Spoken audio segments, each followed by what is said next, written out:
cerita proses hidupku. Di titik terendahku Kau hadir mengangkatku. Ku tahu Kau tak menyerah akan hidupku. Ku kagumi caramu mencintaiku. Kau ada di cerita proses hidupku. Di titik terendahku Kau hadir untuk mengangkatku. Ku tahu Kau tak menyerah akan hidupku. Tak terbatas kuasamu, tak terduga caramu. Kau yang ku andalkan di setiap langkah hidupku. Tak terbatas kasih-Mu, tak terduga jalan-Mu. Kau yang ku percaya di segala musim hidupku. Mari kita bangkit berdiri kembali Bapak Ibu Saudara. Berikan kemuliaan yang paling meriah untuk Tuhan kita. Sungguh kami kagum akan Engkau. Ku kagumi caramu mencintaiku. Kau ada di cerita proses hidupku. Di titik terendahku Kau hadir untuk mengangkatku. Ku tahu Kau tak menyerah akan hidupku. Tak terbatas, tak terbatas kuasa-Mu, tak terduga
mashikila bohina mana.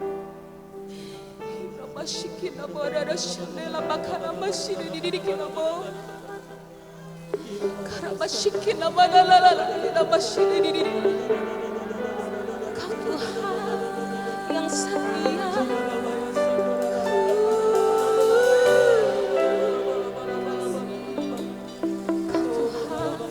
Yang setia, tepati janjimu, tepati perkataanmu,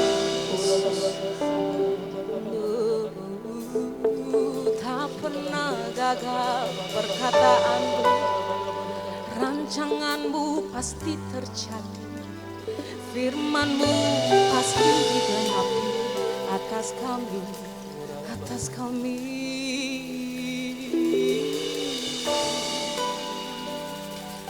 Bakana mashikila bohina mana na shandela bakana mashiri.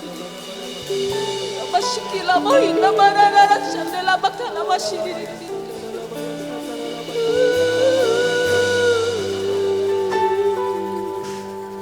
Ya Yesus.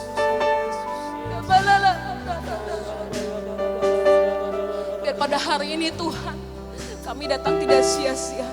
Tapi pada hari ini Tuhan Yesus, biar iman kami bangkit. Iman kami bangkit lagi. Setiap hati-hati iman yang sudah mulai lesu, api yang mulai padam, biar hari ini Tuhan Yesus, iman kami bangkit lagi. Iman kami bangkit lagi. Karena kami tahu kami punya Tuhan, kami punya Allah, kami punya Bapa yang hidup, Bapa yang senantiasa setia dalam hidup kami, Bapa yang tidak akan pernah meninggalkan anak-anaknya.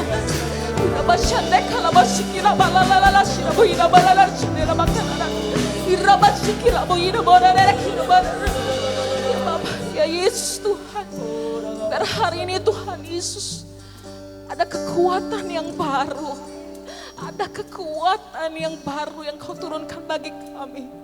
Terima kasih ya Yesus, terima kasih karena kami tahu Tuhan, sungguh tak terbatas kuasa-Mu, tak pernah terbatas kasih-Mu dalam hidup kami Yesus. Mari kita semua bernyanyi, angkat tangan-Mu, katakan tak terbatas. Tak terbatas kuasa-Mu, tak pernah terduga, tak terduga cara-Mu Yesus. Bahkan yang Ku andalkan di setiap langkah hidupku.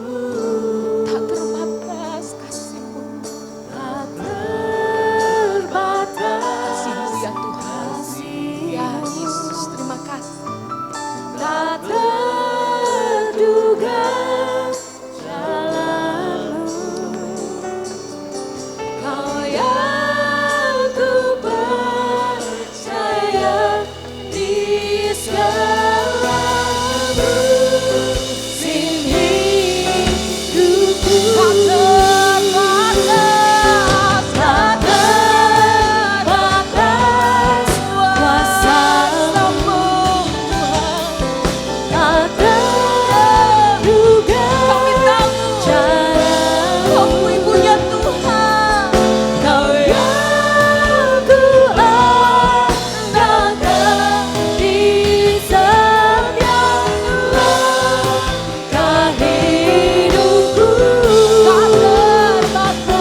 sama-sama hari depan penuh harapan. Nah, saya punya 2 orang anak, 2 orang putri. Dan ya mereka belum terlalu besar, mungkin saudara punya anak yang sudah besar ya saudara ya. Anak-anak saya belum besar seperti apa gitu, masih anak-anak lah. Cuman saya melihat bagaimana 2 pribadi ini bisa menjadi begitu berbeda ya. Yang satu kakaknya dia suka dekat sama orang tuanya, tapi nggak sampai sentuhan fisik, peluk-peluk gitu, enggak. Kalau yang kedua ya tadi ini, dia selalu mencari kesempatan untuk ada sentuhan fisik dengan orang tuanya. Nah yang pertama ini, dia nyanyi jago sekali dari sejak dia kecil, dia nyanyi jago, dia tangkap perkataan, dia tangkap linguistiknya bagus. Yang kedua ini, aduh, udah kayak atlet American Ninja Warrior, wow, kemana-mana gitu. Saya lihat bagaimana 2 orang yang dilahirkan dari rahim yang sama itu bisa berbeda. Dan itulah kita. Kita dilahirkan kembali oleh Tuhan Yesus. Kita berasal dari Tuhan yang sama. Tapi kita berbeda, saudara. Dari cara saudara menyembah Tuhan, cara saudara berkomunikasi dengan Tuhan, cara saudara memahami Tuhan, dan cara saudara ingin menarik perhatian Tuhan, itu kita berbeda satu sama lain. Tetapi dalam perbedaan itu ada satu yang sama.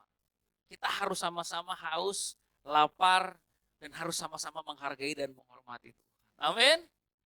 Nah itu yang saya ingin hari ini membawa saudara untuk melihat satu bangsa yang sangat disayangi oleh Tuhan, namun mereka sedang melewati masa-masa yang kelam. Sehingga saya beri judul khotbah hari ini, hari depan yang penuh harapan. Dalam Yeremia 29 ayatnya yang ke-11, Tuhan berkata begini kepada bangsa Israel. Sebab aku ini mengetahui rancangan-rancangan apa yang ada padaku mengenai kamu. Demikianlah firman Tuhan. Yaitu rancangan damai sejahtera dan bukan rancangan kecelakaan. Untuk memberikan kepadamu hari depan yang penuh harapan. Kalau saudara mendengarkan khotbah saya tanggal 29 Desember tahun 2024, ini adalah ayat yang sama yang saya pakai. Dan ini adalah khotbah lanjutan dari khotbah saya beberapa waktu yang lalu. So saya harus kasih saudara satu landasan tentang ayat ini. Saya ulangi lagi, kenapa kita harus tahu Yeremia 29 ayat 11 ini? Kenapa ini diucapkan? Kepada siapa ini diucapkan? Dan dalam konteks seperti apa ayat ini diberikan? Secara singkat, ayat ini diberikan kepada orang-orang buangan. Ayat ini diberikan kepada orang-orang yang sudah kehilangan segalanya. Ayat ini tidak diberikan kepada orang-orang sukses, kepada orang-orang yang sedang bahagia, kepada orang-orang yang sedang menikmati surga dunia. Ayat ini diberikan kepada orang-orang yang sudah kehilangan segalanya dalam hidup mereka kecuali nyawa. Ayat ini sedang diberikan kepada satu bangsa yang sedang depresi, kehilangan identitas, kehilangan harga diri, kehilangan harapan. Ayat ini sedang diberikan kepada satu bangsa yang sedang meragukan keberadaan Tuhan dalam hidup. Kepada bangsa seperti inilah ayat ini datang dan diberikan kepada mereka. Kita perlu memahami kenapa ayat ini diberikan.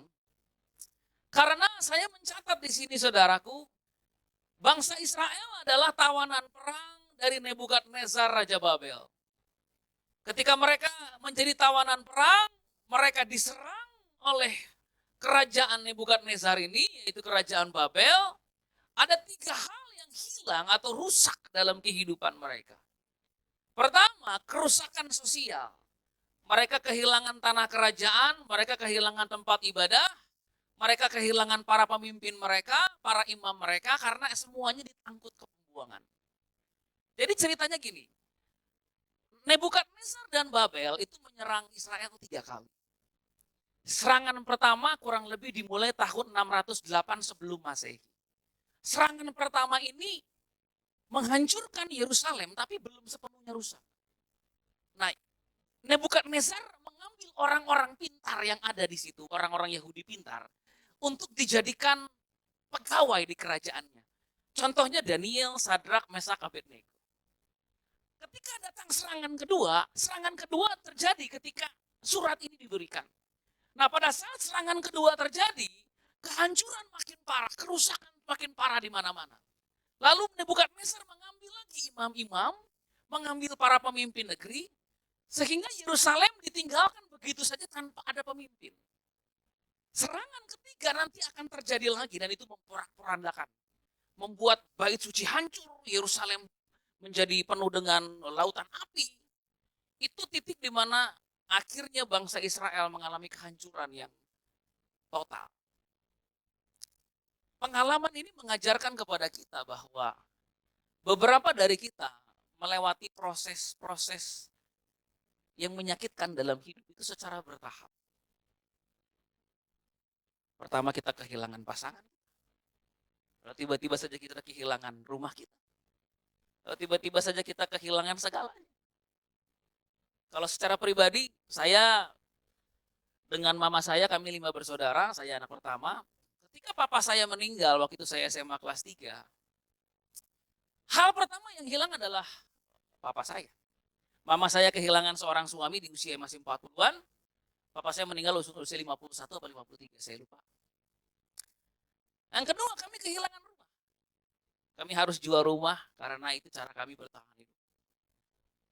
Yang ketiga, setelah jual rumah, ngontrak, mama saya bisnis, ditipu orang, kami kehilangan segalanya.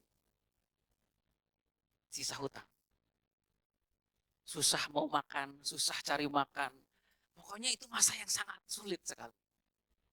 Nah, pada masa-masa seperti itu, saya membayangkan bagaimana bangsa ini Tuhan beri janji untuk bisa bertahan hidup.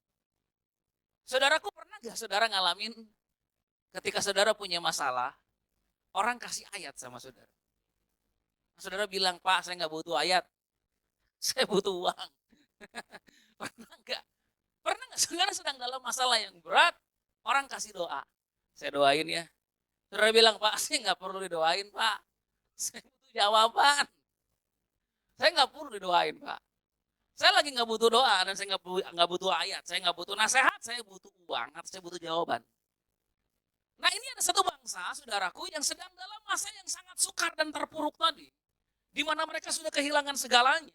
Mereka kehilangan rumah mereka, yang pernah punya rumah kehilangan rumah, yang pernah punya kerjaan kehilangan kerjaan, yang pernah punya aset kehilangan aset, yang pernah punya tanah kehilangan tanahnya, pernah punya pasangan kehilangan pasangan, yang punya anak kehilangan anak. Ketika mereka sudah kehilangan segalanya, Tuhan cuma kasih ayat yang berbunyi, sebab aku ini mengetahui rancangan apa yang ada padaku mengenai kamu, yaitu rancangan damai sejahtera dan bukan rancangan kecelakaan, untuk memberikan kepadamu hari depan yang penuh harapan.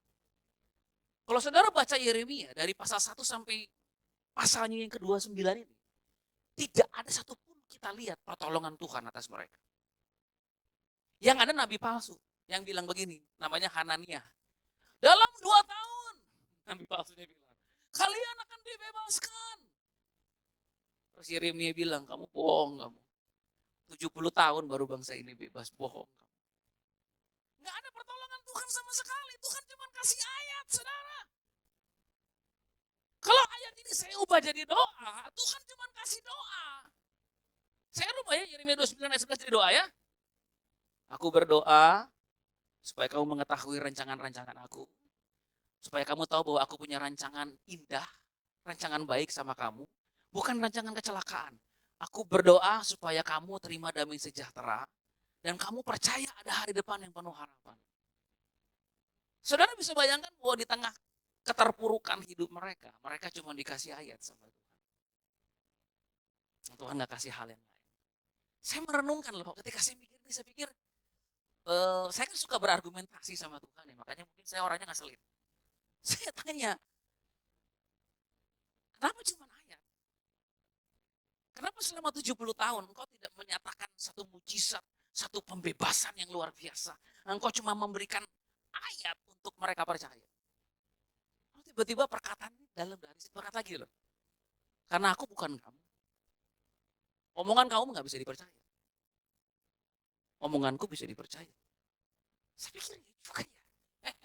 Maksudnya omongan manusia itu gak bisa dipercaya, saudara ya. Maksudnya jarang lah. Contohnya gini lah, kalau saudara misalnya pergi pegadaian lah. Saudara bilang begini, Pak saya butuh duit Pak. Pegadaian nanya butuh berapa duitnya? 20 juta Pak, oke. Kamu punya DSLR nggak? Punya laptop nggak kamu? Punya TV QLED nggak? Nggak punya Pak, ya nggak dapat duit Pak. Pak saya percaya Pak, percaya sama saya Pak. Kalau saya Bapak pinjemin saya 20 juta, saya balikin Pak. Omongan kamu nggak bisa dipercaya. Benar sih saudara?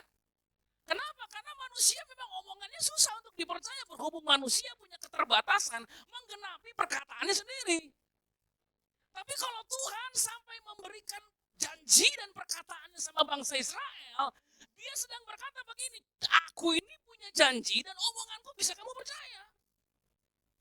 Alkitab berkata Tuhan itu bukan manusia sehingga dia lalai menepati janji. Tapi dia sabar terhadap kita. Supaya kita bertobat. So, saya baru ngerti alasan kenapa sepanjang sejarah di Alkitab, Tuhan itu kok pede banget ngasih perkataan. Kayaknya ini orang yang ngobrol-ngobrol janji kemana-mana. Kok dia pede banget sih ngomong ke si A, aku akan pulihkan kamu. Ngomong ke si B, aku akan memulihkan kamu. Ngomong ke si C, aku akan menyembuhkan kamu. Ngomong ke si D, tahun depan kamu bakal punya anak. Saya pikir ini Tuhan kok hebat banget ya. Ke siapa aja dia ngobrol omongan, ngobrol janji, ngomong janji sama siapa aja.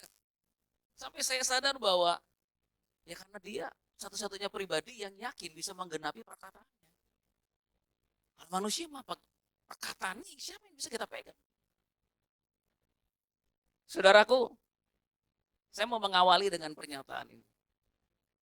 Firman Tuhan dan perkataan Tuhan itu bisa kita pegang. Amin. Dan kalau dalam hidup ini yang saudara punya cuma janji Tuhan, cuma ayat.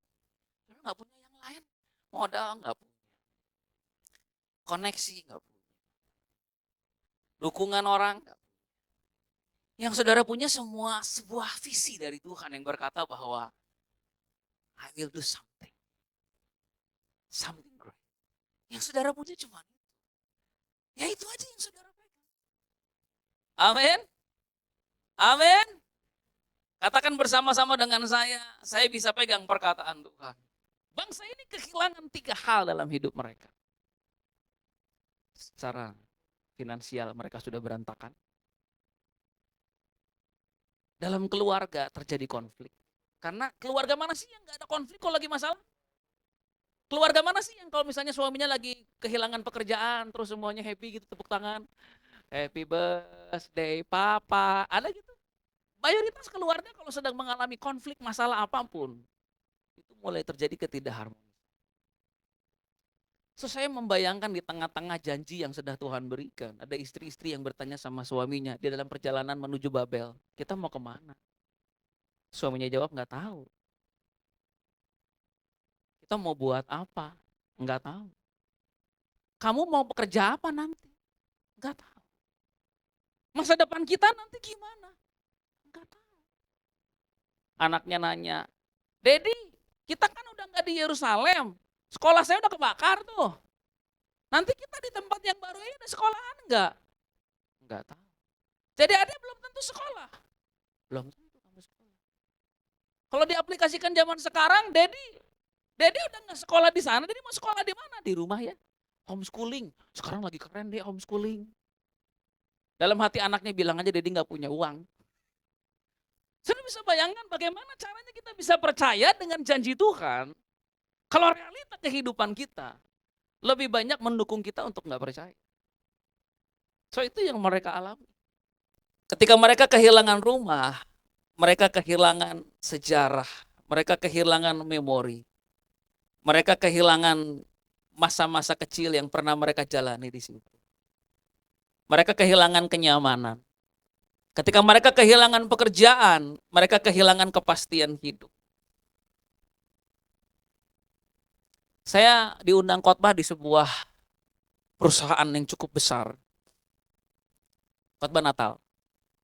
Ketika mereka buka opening video Natalnya, itu penuh dengan kesedihan. Video opening dimulai dengan produk mereka yang diboikot, pemutusan hubungan kerja. Lalu ada kesaksian dari seorang pegawai yang berkata begini, teman-teman, saya tidak tahu juga nasib saya seperti apa. Tapi kita mau tetap percaya sama Tuhan ya. Waktu itu saya yang mau khotbah Natal aja udah bingung mau khotbah apa saudara. Ini kok ibadah Natal yang menyedihkan, yang belum pernah saya alami seumur hidup saya. Tapi saudara bisa bayangkan bagaimana ketika mereka kehilangan segalanya. Mereka kehilangan kepastian akan masa depan.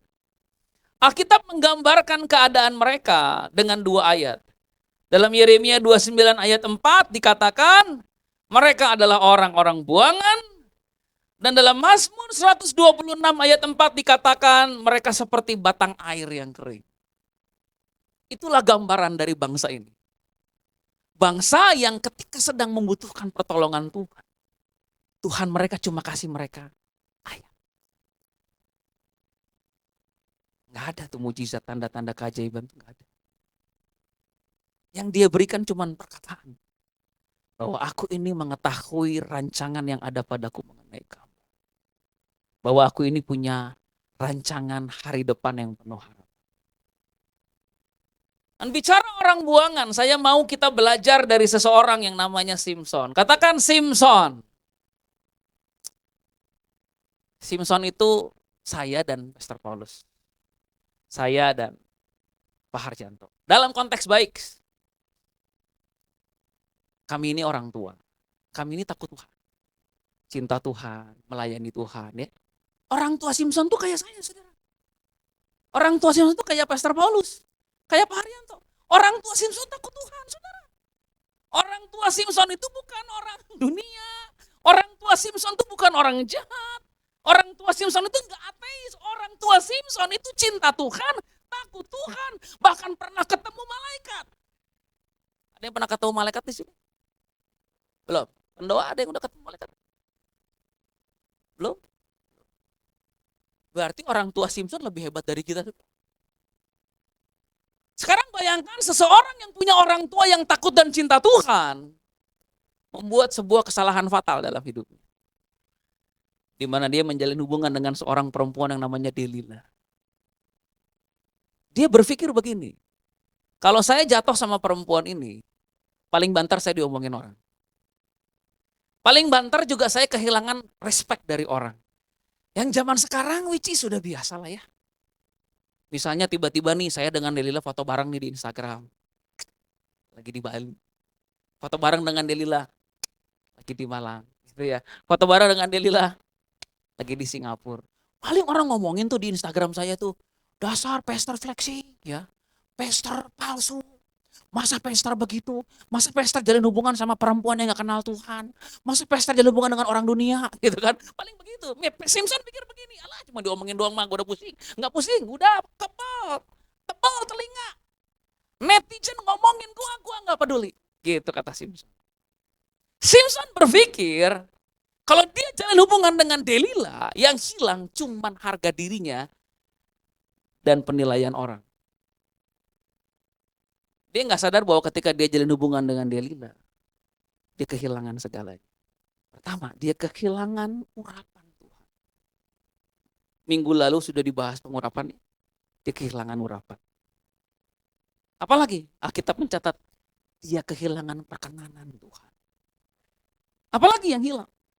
Dia kehilangan hadirat Tuhan yang menyertai dia. Alkitab berkata roh Tuhan undur daripada Simpson. Apalagi? Dia kehilangan panggilan Tuhan. Apalagi? Dia kehilangan kedua matanya dibutakan oleh orang tua. Apalagi? Dia kehilangan nama baik keluarganya diomongin di mana-mana. Aduh anak lo tuh yang pendeta tuh jatuh. Tuh anak lo tuh hamba Tuhan tuh. Apalagi yang hilang? Dia kehilangan Delila yang dia kejar habis-habisan. Karena Delila cuma mau uangnya Simpson. Delila gak pernah cinta Simpson. Dia kehilangan semuanya, saudara. Dan di titik seperti itu, Simpson itu kan udah yang paling kuat di Israel. Gak ada yang lebih kuat dari Simpson. Gak ada itu Simsin, gak ada. Simpson udah paling kuat. Nah ketika orang yang paling kuat sudah tertawan, terrantai, terbelenggu, buta, yang nolongin siapa? Gak ada yang bisa tolong dia. Saya pakai analogi film Superman. Saudara pernah nonton gak film di mana Superman-nya mati terus dibangkitkan? Ketika dia bangkit, dia seperti kehilangan ingatan. Ketika dia lihat Batman jahat. Ketika dia lihat The Flash, dia lihat The Flash jahat. Ketika dia lihat Hulk, dia lihat Hulk jahat. Nah, semua orang ini pengen nangkepin si Superman. Saudara tahu Hulk, The Flash, Batman, Wonder Woman, Thor, kalah semua sama Superman. Superman udah yang paling kuat itu. Anda Superman dalam keluarga mungkin. Ketika Anda yang paling kuat dalam keluarga dan Anda lemah, Anda mau minta tolong sama siapa? Kalau orang lain lemah, mereka minta tolong sama Anda. Kalau Anda lemah, minta tolong sama siapa? Itu Simpson. Di titik di mana dia terbelenggu, sudah kehilangan kedua matanya, kehilangan harga dirinya, kehilangan segalanya. Dia bilang begini, siapa yang bisa tolong saya? Karena selama ini saya yang selalu nolongin orang. Saya nggak bisa tiba-tiba bilang, mama tolongin mama. Saya nggak bisa tiba-tiba bilang sama pemimpin-pemimpin di Israel, tolong bebasin saya dong. Wong mereka aja takut sama Filistin. Di titik itu Simpson sadar, dia cuma bisa minta tolong sama Tuhan. Banyak di antara kita adalah orang terkuat dalam keluarga. Ketika Anda lemah, gak ada yang tolong. Pada saat seperti itu, apa yang harus kita buat? Komplain, marah, kecewa. Waktu lu susah gue tolongin lo. Waktu gue susah lo gak nolongin gue. Gitu. Maka kita mulai sadar begini. Tuhan berikan kepadaku kekuatan. Aku menjadi yang terkuat dalam keluarga. Supaya ketika aku lemah, Tuhan adalah kekuatan. Amin. Saya mau berkata begini kepada single mother di sini. Kamu mungkin kekuatan dalam keluarga. Kamu udah gak punya pasangan. Kalau kamu lemah gak ada yang nolongin kamu, gak ada yang nguatin kamu. Saya mau berkata begini sama semua suami-suami, ayah-ayah yang harus tetap kuat buat keluarga. Ketika saudara lemah, saudara bingung, saudara hilangan arah, saudara bingung mau kemana. Saya mau berkata begini kepada istri-istri yang sementara suaminya lemah, kehilangan pekerjaan, gak punya pekerjaan. Anda yang harus bekerja, bisnis, usaha, cari duit. Dan ketika Anda rasa lemah, Anda mau lari kemana? Kita bisa sama-sama berkata begini. Tuhan adalah gunung batu dan keselamatanku. Dia adalah tempat pelarianku. Pada waktu kesesakan. Aku cuma bisa lari sama Tuhan. Amin. Amin. So, untuk bangsa dan untuk orang yang sedang kehilangan segalanya, Tuhan memberikan sebuah janji. Dia mungkin gak menolong, dia mungkin gak langsung buat mujizat, dia mungkin gak buat sebuah keajaiban. Tapi ketika dia memberi janji, dia berkata begini, aku memperhatikan kamu, aku mengawasi kamu, aku menjagai kamu, aku memelihara kamu. Dan pada waktunya aku akan tolong kamu.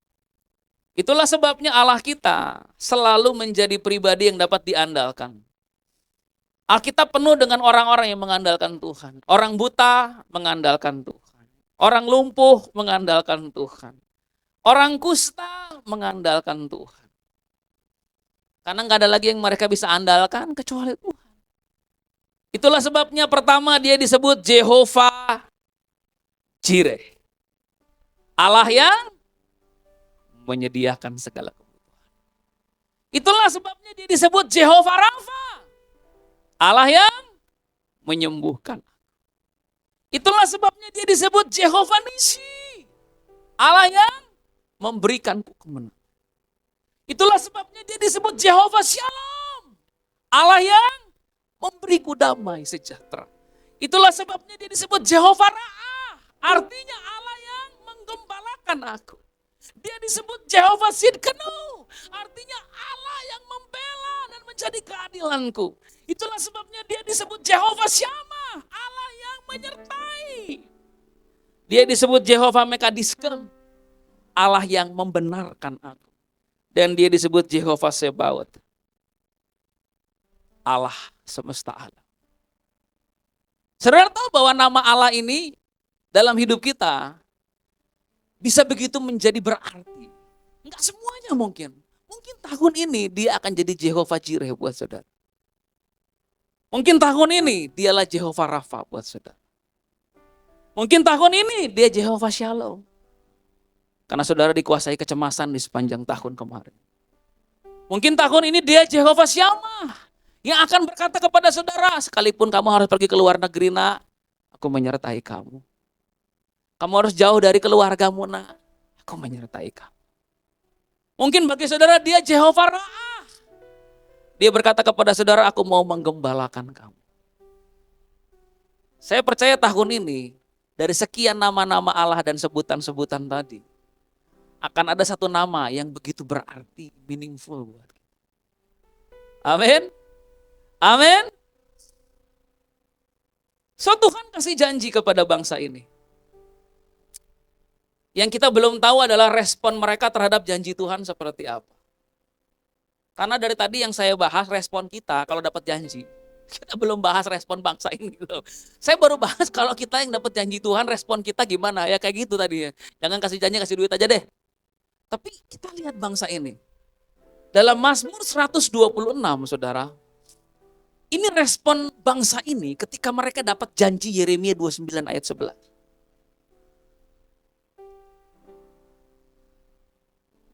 Ketika Tuhan memulihkan keadaan Sion, keadaan kita seperti orang yang bermimpi. Waktu itu mulut kita penuh dengan tawa, lidah kita dengan sorak-sorai. Itu kalau pakai bahasa saya jadi begini.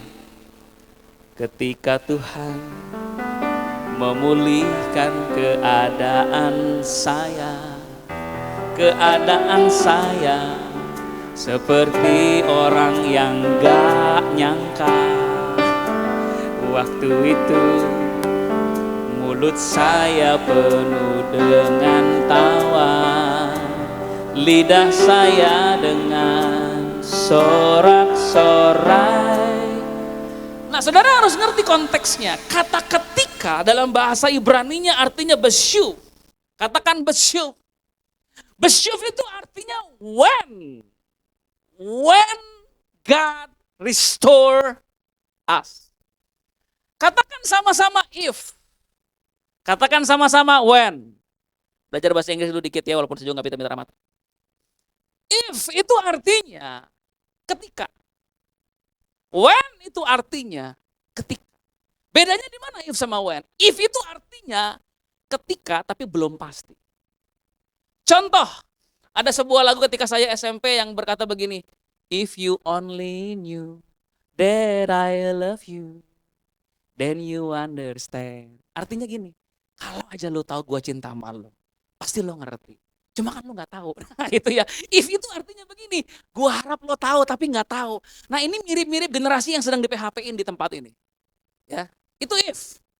Kalau when, itu artinya begini, satu saat akan terjadi tapi belum sekarang. Ketika saya punya anak, bukan kalau saya punya anak.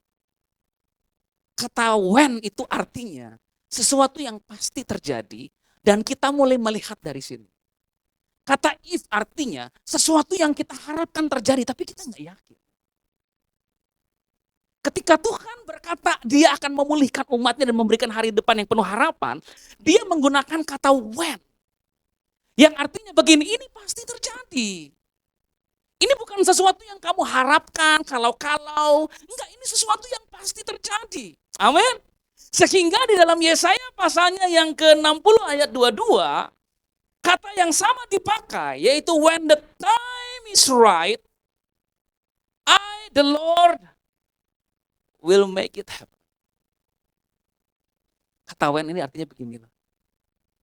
Satu saat akan ada waktu yang tepat. Dan ketika waktu yang tepat itu nyata, Tuhan akan menggenapi janjinya atas hidupku. Katakan bersama-sama when the time is right. Sekali lagi, when the time is right, I the Lord will make it happen. Kita nggak hidup pakai if. Karena perkataan Tuhan bisa kita pegang. If I get married. Enggak if. When you get married. If I will be a successful businessman. No, not if. When you become a successful businessman. When? Nanti. Tapi itu pasti jadi. Karena when. Amin. Amin. Sekarang saudara bayangin begini. Bangsa yang sedang dalam keterpurukan, kehilangan segalanya, kehilangan rumah, kehilangan aset, kehilangan kerjaan, kehilangan uang, kehilangan pasangan, kehilangan harga diri, kehilangan banyak hal. Bisa punya iman kayak gini. Bangsa yang sedang kehilangan segalanya, bisa tiba-tiba berkata begini. Nanti ketika Tuhan memulihkan keadaan kita tuh bakalan gak nyangka. Dan waktu itu kita bakal ketawa-ketawa. Sekarang orang masih ngetawain kita gak apa-apa, it's okay. Tapi nanti kita akan tertawa. Nanti itu akan terjadi itu. Nah waktu itu mulut kita akan penuh dengan sorak-sorai. Kita bakal teriak, kita bakal sukacita. Ketika nanti pertama kali kita lihat rumah yang selama ini kita doakan ada. Itu kita akan tertawa dan bersukacita loh. Itu nanti itu. Ketika nanti suamiku pulang ke rumah sebagai orang yang sudah diubahkan. Nah waktu itu mulutku akan penuh dengan tawa dan lidahku dengan sorak-sorai. Nanti ketika kamu nanti jadi orang yang berhasil, kamu jadi seorang yang diberkati luar biasa secara finansial. Nih lihat nanti mulut kamu penuh dengan tawa. Papa bilang sama anaknya, nak, nanti sekali waktu kamu jadi orang hebat. Mulut papa akan penuh dengan tawa. Sekarang belum. Sekarang papa ngapain dong? Nah, papanya ngapain? Kita lihat ayat selanjutnya. Ini yang papanya lakukan. Yang menabur dengan mencucurkan air mata pasti akan menuai dengan sorak-sorai. Yang berjalan menangis sambil menabur benih pasti pulang membawa berkasnya. Papanya, mamanya bilang begini sama anaknya. Sekarang bagian papa mama bukan ketawa. Karena kalau ketawa sering-sering dikira orang gila. Bagian papa mama sekarang adalah menabur, menangis, maju sambil menabur benih. Tapi nanti kalau kamu udah jadi dan luar biasa. Tawa, sukacita itu akan datang. Sekarang mungkin belum. Sekarang mungkin bagian kita adalah menabur. Maksudnya apa Pak menabur? Ngasih uang gitu ke gereja? Ya salah satunya itu. Tapi ini lebih dari itu. Menabur itu artinya begini. Anda mencurahkan seluruh hidup Anda pada orang-orang yang Anda kasih. Kerja keras buat anak. Walaupun hasilnya mungkin belum seberapa. Kerja keras buat keluarga. Sekalipun hasilnya belum seberapa. Doakan keluargamu, doakan pasanganmu, sekalipun kalau belum lihat hasilnya. Kenapa? Karena ini waktunya bukan wow ketawa-ketawa, bukan. Ini waktunya untuk menabur dengan menangis, berjalan maju, sambil menabur. Tapi when the time is right, God will make it happen. Amin. Amin. So, saudara, saya ingin tutup dengan slide terakhir. Saudara bisa baca dalam hati. Saya akan bacakan buat saudara. Tuhan berkata, anakku, aku tahu musim kehidupan yang sedang engkau jalani saat ini. Bahkan ketika engkau merasa lelah dan kehilangan arah. Jangan takut karena aku masih memiliki rencana yang indah bagi hidupmu. Aku telah merancang masa depanmu yang penuh harapan dan segala janjiku akan digenapi dalam waktu yang tepat.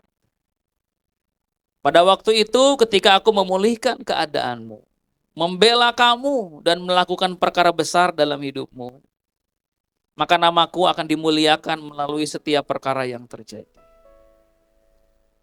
Jangan berhenti menabur Jangan menyerah dalam perjalananmu. Teruslah berjalan maju. Amin. Mungkin belum sekarang waktu kita tertawa-tawa. Ketawa dikit-dikit mungkin ya waktu nonton YouTube. Tapi tawa sukacita itu akan datang. Ketika Anda berdiri memberi tepuk tangan buat anak yang akhirnya diwisuda. Anda tahu Anda telah mengorbankan segalanya supaya dia bisa lulus kuliah. Tawa itu akan datang. Ketika Anda melangkah ke pelaminan dengan pasangan hidup yang memang sudah Anda nantikan dari Tuhan. Tawa itu akan datang. Ketika tiba-tiba pimpinan Anda berkata kepada Anda, ke promosi kamu ya. Mungkin bukan sekarang. Mungkin sekarang waktunya di mana kita harus berjalan dengan menangis sambil menabur benih. But the time will come. Amin. Katakan sekali lagi, when the time is right, the Lord will make it happen. The Lord will make it happen. Bisa bantu saya bilang ke sebelahnya, Tuhan akan membuat itu terjadi. Amin. Mari kita bangkit berdiri, beri kemuliaan buat Tuhan kita yang ajaib itu. Saudaraku, hari ini saya rindu kita semua memiliki sikap seperti bangsa Israel ini. Ketika Tuhan memberikan Yeremia 29 ayat 11, ketika Tuhan memberikan janji hari depan yang penuh harapan, kita berpikir respon mereka pasti jelek. Tapi kita dibuat terkejut ketika mendapati respon mereka begitu luar biasa.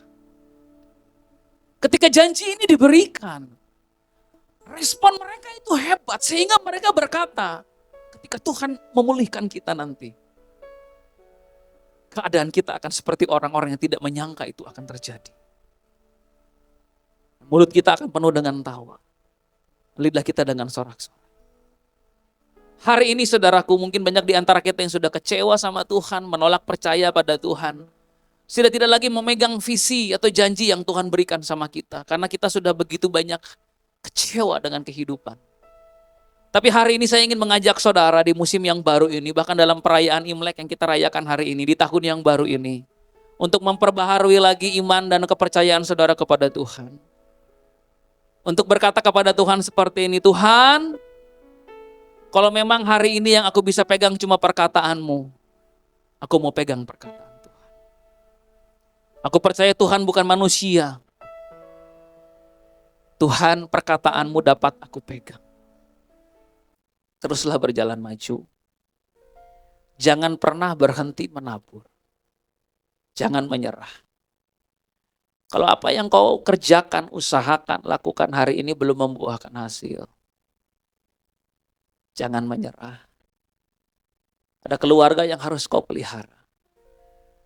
Ada anak-anak yang masih membutuhkan engkau. Jangan menjadi lemah terlalu lama. Karena ada orang-orang yang mungkin menganggap engkau adalah orang terkuat dalam keluarga. Kalau hari ini saudara merasa lemah, saudara merasa udah gak punya kekuatan lagi, datanglah kepada Tuhan.